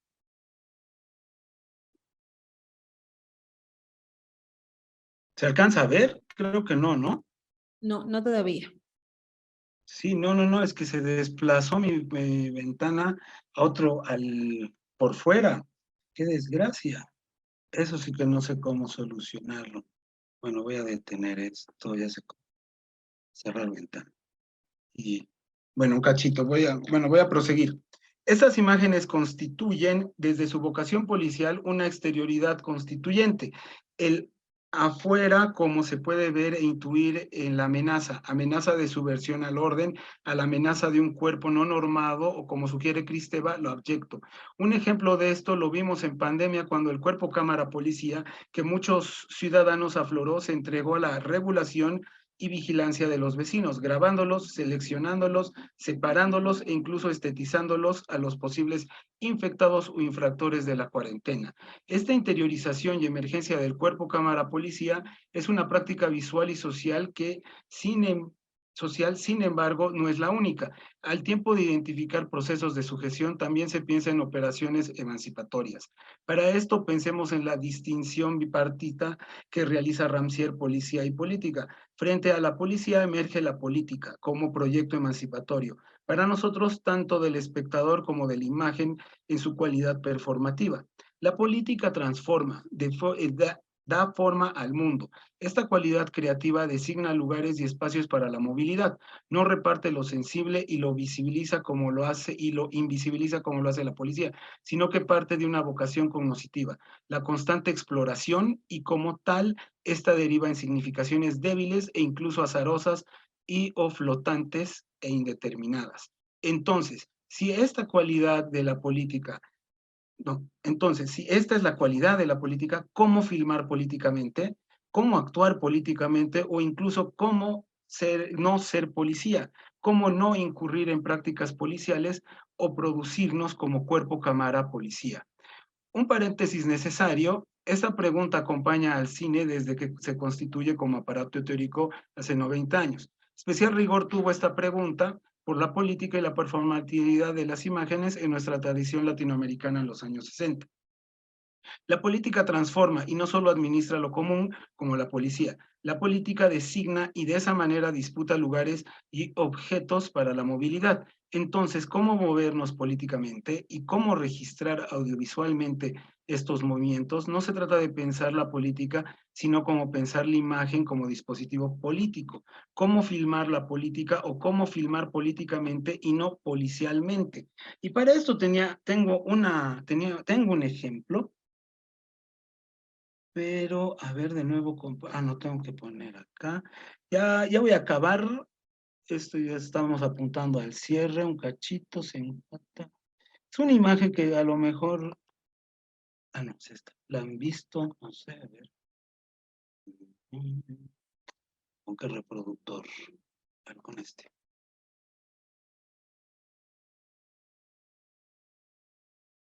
Ahí está. Yo voy a compartir pantalla. Sí.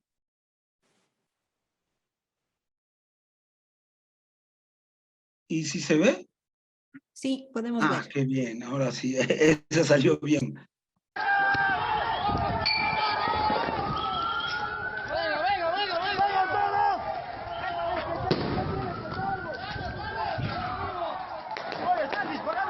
Están disparando, se van a cuidar. Hay que tener cuidado.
Es mi estómago.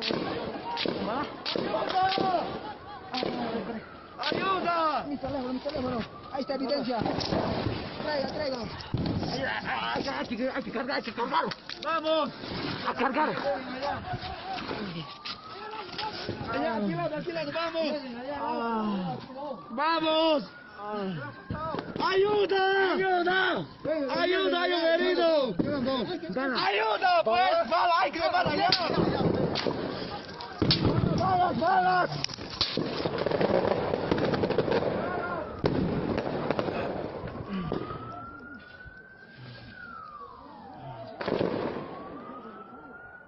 ¡Ay, grave,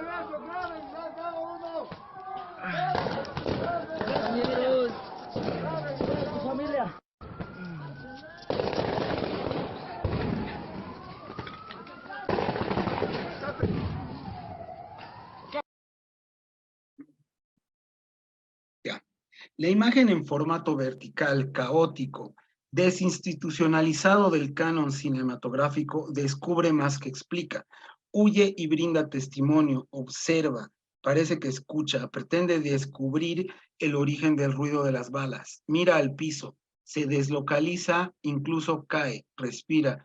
El cielo no brinda soluciones, no es objeto de contemplación. Se mueve, tiembla, nos mira, nos observa. Este clip fue insertado en varios documentales, pero en un primer momento fue albergado, rescatado por un medio argentino. Esta imagen, como la de la policía con la resistencia juvenil Cochala, no fueran emitidos por noticieros televisivos bolivianos. Este cuerpo cámara que registra hasta ser alcanzado por una bala, mostrándonos cosas indeterminadas, azarosas y accidentales, considero que es un vector útil para fugar de las miradas policiales que confeccionan cuerpos cámaras policiales y poder restituir o hablar de imágenes políticas, alejándonos de planteamientos temáticos o estrictamente representacionales o incluso pedagógicos que dejan de lado la imagen. Estos cuerpos cámara, a su vez, como vimos en este último clip, son sujetos de regulación, de identificación y silenciamiento. Este sujeto es alcanzado por una bala. En Sencata, a un joven, una bala le destrozó la mano, precisamente la mano que portaba el celular con el que registraba, y a otro joven lo asesinaron mientras transmitía. La intención de esta propuesta en torno al presente es la de pensar la imagen como una práctica y no como un resultado, un intento de pensar desde y con las imágenes desde su facultad performativa. El ejemplo casi caricaturesco de la imagen de la polarización bajo la propuesta que hago no tendría asidero, pues la búsqueda, identificación y estetización de la polarización demanda una mirada policial, antipolítica, que denomina polarización a la política y la polarización debe reducirse. Ahora, al haber escuchado ponencias sobre imágenes de ficción, donde la estabilidad y la determinación, tanto visual como significante, son requisitos y a su vez deseos, parece dibujarse más nítidamente los lugares de la estabilidad y los de la indeterminación en el cine producido en Bolivia. Muchas gracias.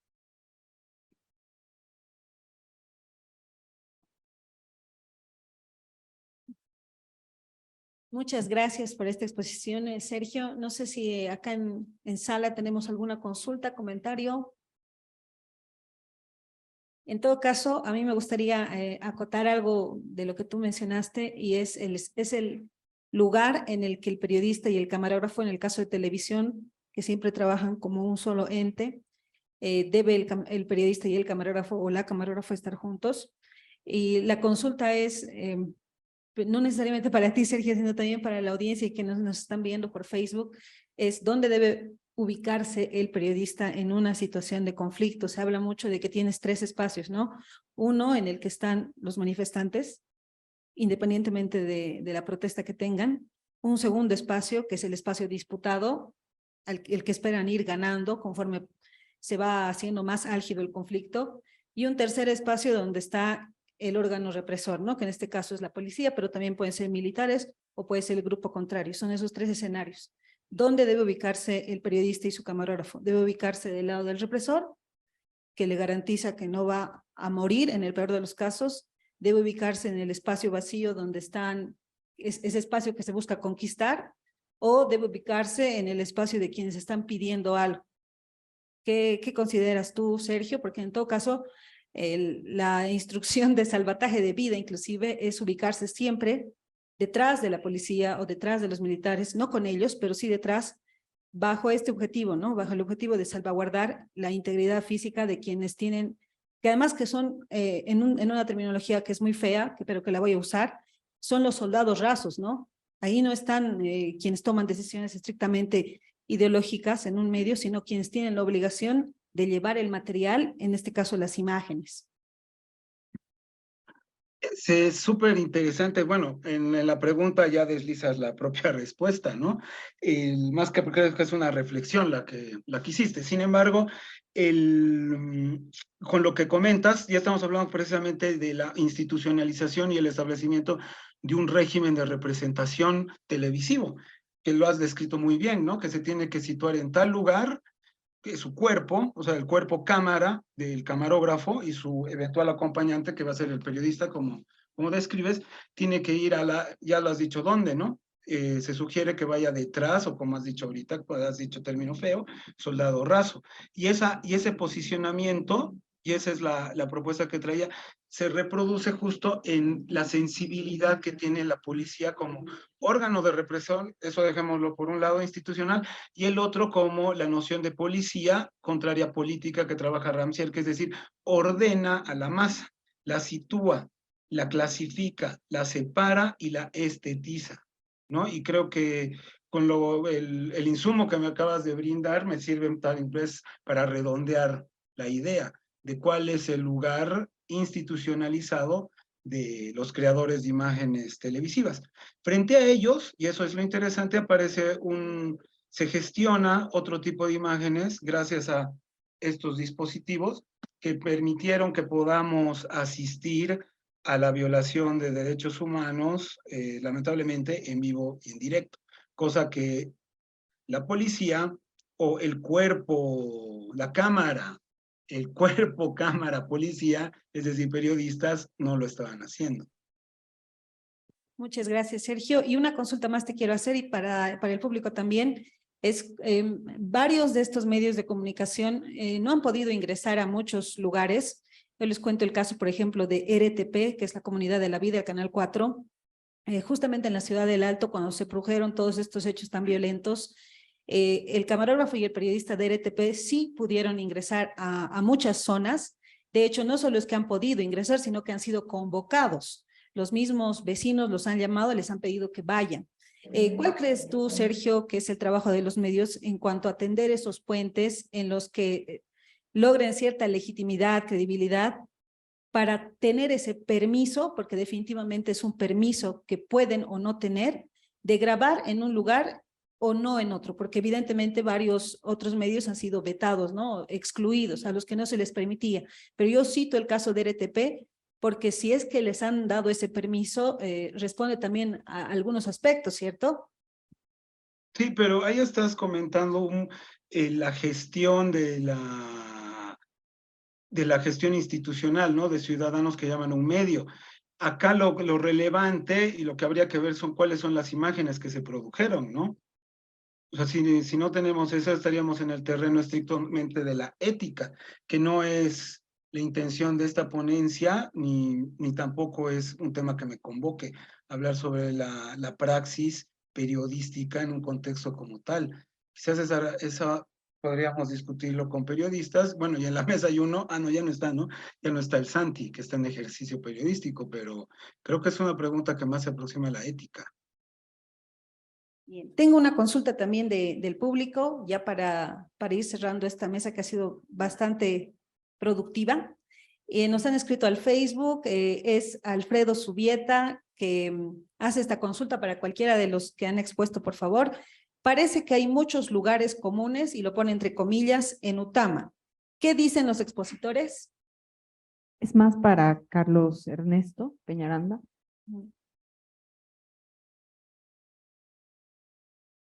Carlos Sí, Ernesto, quizás. sí. Bueno, considero que, y ya lo he señalado, que la película Utama ha generado distintas repercusiones en el sentido de las lecturas críticas que se puedan plantear.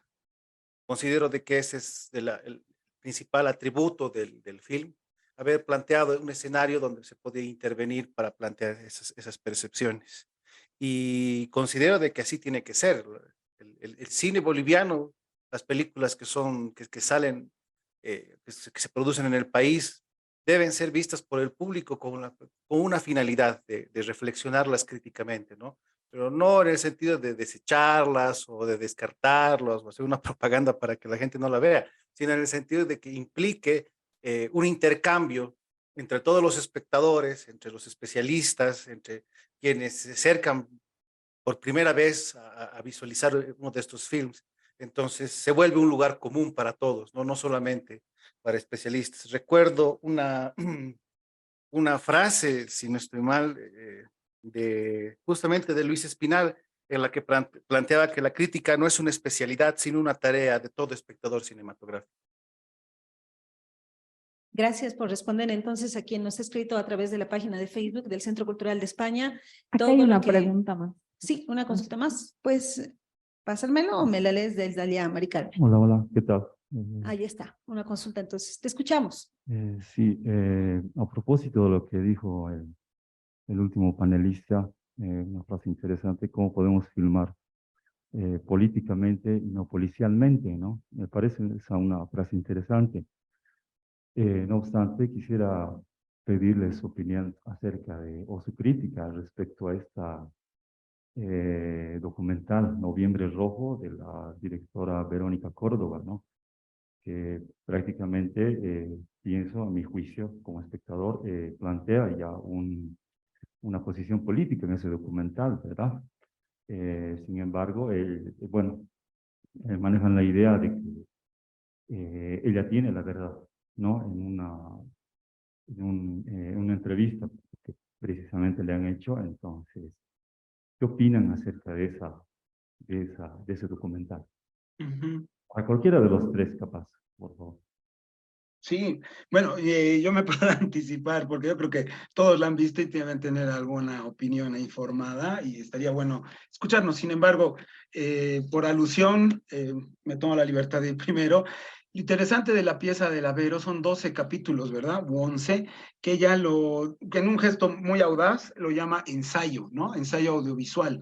Así que se adscribe a la tradición del ensayismo cinematográfico, que es decir, respaldar una tesis, ¿no? Y que ella sí parte de una tesis y la esboza en varios momentos, que es la del golpe de Estado. Y respondiendo a la pregunta, porque hay que diferenciar algo, y sé que es complicado, y lo dije, o sea, está en parte de mi ponencia, de que no asumir que la política tiene algo que ver con el contenido. Por eso hablaba de que es algo que en el cine se lo viene pensando hace 90 años, y en América Latina desde los años 60, de que no es el contenido, no es decir cómo se representa una idea política en la pantalla, o cuál es el tema, o incluso caer en el didactismo audiovisual, que muchas veces también deviene en propaganda, que eso siempre va a haber, ¿no? No es propio de una época la propaganda, sino todo el tiempo asistimos a este tipo de materiales, sino que la pregunta por la politización de las imágenes quiere decir, no quiere decir en un sentido novedoso que yo lo traigo, sino dentro de la reflexión teórica es cómo pensar la forma, cómo pensar una forma política. Y algo que se está generando cierto consenso desde, bueno, no voy a nublarlos con autores, es una grata novedad desde la cámara vertical porque atenta al canon cinematográfico y a toda la construcción que tenemos para componer la imagen. O sea, desde ese pequeño gesto, a veces habría que hacer la reflexión. Por eso puse de ejemplo el plano de César Sirpa, que está filmando lo que recibe un balazo, que creo que que esa puede ser un vector posible para pensar esta politización de imágenes en Bolivia, ¿no? Porque de estos casos hay un montón, cómo filmar la revuelta o cómo filmar políticamente esta comunión de cuerpos en su versión o o que transitan de ser una multitud a ser pueblo, o sea que son los temas que hoy por hoy estoy investigando. Y para cerrar un poco también una deriva muy interesante que es igual hablar de la potencia de la imagen, no como contenido, no la información que habita dentro de ella, sino lo que deviene posterior a la misma, cómo esta constituye mundo. O sea, las imágenes performativas o imágenes acción, dependiendo la nomenclatura recibe otros nombres, cómo estas nos interpelan, nos constituye sujetos, ¿no? Que eso es un poco lo que comentaba compañero que me precedió en su ponencia, pero sino que hace que actuemos en el mundo. A veces es un lugar común decir que eso no ocurre, pero creo que las imágenes que todos vimos el domingo 10 de noviembre de la quema de Huipalas hizo que algunos cuerpos se movilicen y se constituyan subjetividades. Claro que eso ya es otro tema, pero creo que ahí es un lugar potente para pensar el valor político de las imágenes y pensar con imágenes. Bien, si hay alguna consulta más, por favor, o alguna reflexión. Bueno, en todo caso, en verdad que ha sido una jornada de mucho aprendizaje, de mucha reflexión, Por eso es que agradecemos a los 4 expositores que hemos tenido, 3 que están conectados y Juan Luis que se encuentra acá en sala. Gracias por su participación. De todas maneras, todo esto que hemos escuchado ahora lo vamos a tener registrado en la página de Facebook del Centro Cultural de España, si en otro momento quisieran volver a escuchar lo que hoy se ha dicho. Yo les invito, por favor, a que podamos tomarnos entonces ahora un pequeño descanso, porque más adelante vamos a tener a las 7:30 a Martín Bullock y Catalina Razzini en un conversatorio entre ambos, también en esta misma sala. Eso va a iniciar a las 7:30. Y ahora, por favor, para dar cierre a esta mesa, les pido un aplauso para nuestros 4 expositores.